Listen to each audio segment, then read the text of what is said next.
अस्सलाम वालेकुम दोस्तों, welcome to my channel my simple cuisine. उम्मीद है आप लोग खैरियत से होंगे। मैं हूँ बीना सफदर और मैं लाती हूँ आपके लिए इजी डिलीशियस रेसिपीज। आज मैं आपके लिए बहुत ही सिंपल और आसान तरीके से बनने वाला चिकन पुलाव की रेसिपी लेकर आई हूँ और ये झटपट तैयार होता है और इतना मजे का बनता है कि इसके आगे आप बिरयानी खाना भूल जाएंगे। और इसको आप अपने इफ्तार डिनर में भी बना सकते हैं और ईद पर भी बना सकते हैं। बहुत झटपट तैयार होता है। पुलाव बनाने के लिए 1 कप ऑयल एक पतीली में डालकर गरम कर लेंगे। अब इसमें 4 मीडियम साइज की प्याज को बारीक स्लाइस करके शामिल कर देंगे और प्याज को गोल्डन होने तक फ्राई करेंगे। जब तक प्याज फ्राई हो रही है हम यहाँ पर एक खुशबूदार मसाला पहले से तैयार कर लेंगे, जिसके लिए मैंने 2 जावित्री के फूल लिए हैं, 1 छोटा टुकड़ा जायफल का है, 2 दालचीनी के टुकड़े हैं और 5 हरी इलायची हैं। इन सारे मसालों को मैं बारीक पीस लूँगी और यहाँ पर देखिए मैंने सारे मसालों को बारीक पीस लिया है।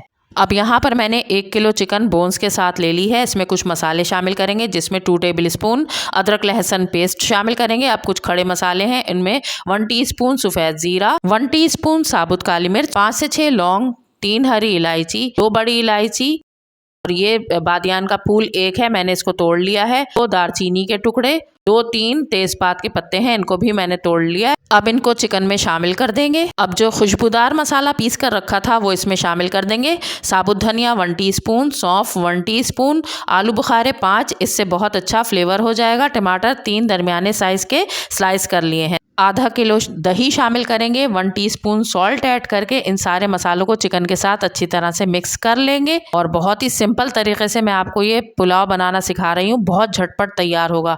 और यहाँ पर मैं मिर्चें डालना भूल गई थी, तो 8 से 10 हरी मिर्चें डालकर इनको भी हम इस मसाले में मिक्स करेंगे और एक तरफ रख देंगे। इतनी देर में प्याज गोल्डन हो चुकी है, तो यहाँ पर मैं थोड़ी सी प्याज एक अलग प्लेट में निकाल कर इसको रख लूँगी और आखिर में यूज़ करूँगी। अब मसाला लगी चिकन को हम इस प्याज में शामिल करेंगे और चिकन को मैं प्याज के साथ 3 से 4 मिनट तक भून लूंगी, ताकि चिकन का कलर चेंज हो जाए। 3 से 4 मिनट चिकन को अच्छी तरह से भून लिया है और इसका कलर चेंज हो गया है। अब इसमें चिकन को गलाने के लिए 1 गिलास पानी शामिल करेंगे और इसको कवर करके लो फ्लेम पर चिकन के गल जाने तक पकाएंगे। यहाँ पर मैंने बासमती राइस ले लिए हैं 1 किलो और इनको बहुत अच्छी तरह से धोने के बाद इनको तकरीबन 30 मिनट्स के लिए मैंने पानी में भिगो कर रख दिया था। 30 मिनट्स पकाने के बाद मैंने चिकन को खोल लिया है और ये बहुत अच्छी सी गल चुकी है। इसमें थोड़ा सा पानी बाकी है, तो फ्लेम को हाई करेंगे और चिकन का पानी ड्राई होने तक इसको भून लेंगे। तो यहाँ पर 3 से 4 मिनट के बाद चिकन का पानी ड्राई हो चुका है। अब जो चावल हमने भिगो कर रखे थे उनका पानी ड्रेन कर देंगे और चावलों को इस चिकन में ऐड कर देंगे। अब चावलों में इतना पानी शामिल करेंगे जो चावलों की सतह से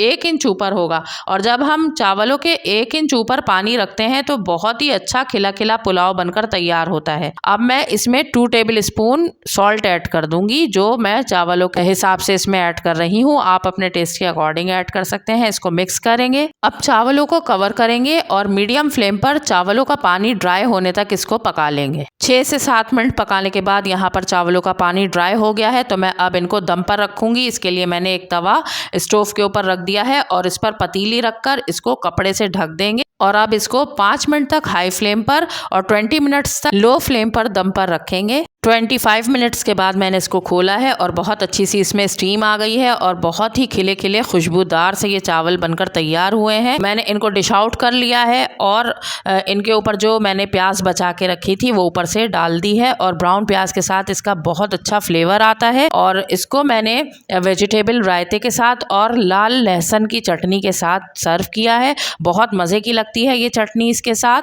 और यहाँ पर देखिए बोटी कितने अच्छे से टूट गई है और मैं इसको ट्राई कर रही हूँ, तो ये बहुत ही मज़े के बने हैं। बहुत ज़बरदस्त ये पुलाव बनकर तैयार हुआ है। बहुत ही झटपट और कम वक्त में तैयार हो जाता है। तो आप भी इसको ज़रूर अपने इफ्तार डिनर में इसको आप ट्राई कर सकते हैं। ईद पर भी आप इसको बना सकते हैं और बहुत ही मज़े का ये सबको लगता है। तो व्यूअर्स, अगर रेसिपी पसंद आई है तो इसे एक लाइक दें, मेरे चैनल को सब्सक्राइब करें और इस वीडियो को अपने फ्रेंड्स और फैमिली में शेयर करें। तो चलिए फिर मिलते हैं किसी और अच्छी सी रेसिपी के साथ। तब तक के लिए अपना ख्याल रखें, मुझे दुआओं में याद रखें। अल्लाह हाफिज़।